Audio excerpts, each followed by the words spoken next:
కారం రంగు రుచితో ఉంటుంది. ఆచి మిరపపొడి అదరగొట్టే కారం రంగు రుచి. రైట్. శాసన మండలి చైర్మన్ గుత్తాతో ఎమ్మెల్సీ కవిత భేటీ అనంతరం మీడియాతో మాట్లాడారు. ఇప్పటివరకు లైవ్ చూసాం. తీన్మార్ మల్లన్న వ్యాఖ్యలపై కవిత ఫిర్యాదు చేశారు.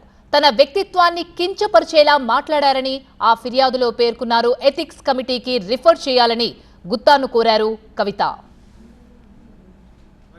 చాలా పరుషమైనటువంటి పదజాలంతో ఒక బాధ్యతాయుత పదవిలో ఉన్నటువంటి వ్యక్తులు విమర్శ చేస్తే మరి వాళ్ళు వచ్చేవాళ్ళు కూడా రాకుండా వెనక్కి తగ్గేటటువంటి పరిస్థితి ఉంటుంది. నా ఒక్కదాన్ని ఈరోజు ఎమ్మెల్సీ నవీన్ గారు, చింతపండు నవీన్ అలియాస్ తీన్మార్ మల్లన్న గారు ఎంత దారుణంగా మాట్లాడినో తెలంగాణ ప్రజలందరూ చూసిండ్రు. అసలు మేము ఆడబిడ్డలు అట్లాంటి మాటలు కనీసం మా నోటితో కూడా ఉచ్చరించేటటువంటి పరిస్థితి కూడా ఉండదు. సిగ్గు అనిపిస్తుంది, నిజంగా బాధ అనిపిస్తుంది. ఎందుకు రావద్దా? ఆడపిల్లలు బయటికి రావద్దా? రాజకీయాల్లో ఉండొద్దా? చెయ్యొద్దా రాజకీయం? ఏం మాటలు ఇది? అంశం మీద మాట్లాడాలనుకుంటే, ఇష్యూ మీద మాట్లాడాలనుకుంటే ఇష్యూ బేస్ మీద మాట్లాడండి. తీన్మార్ మల్లన్న గారిని మాత్రం నేను రిక్వెస్ట్ చేస్తూ ఉన్నా,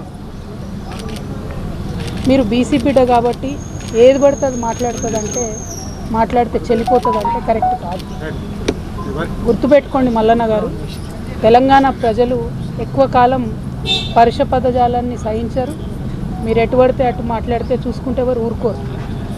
మీరు మాట్లాడిన దానికి డెఫినెట్గా ఆవేశం వచ్చి మా కార్యకర్తలు, మా నాయకులు ప్రజాస్వామ్యబద్ధంగా ప్రొటెస్ట్ చేయడానికి వచ్చి అయితే మీరు కాల్పులు జరుపుతారా?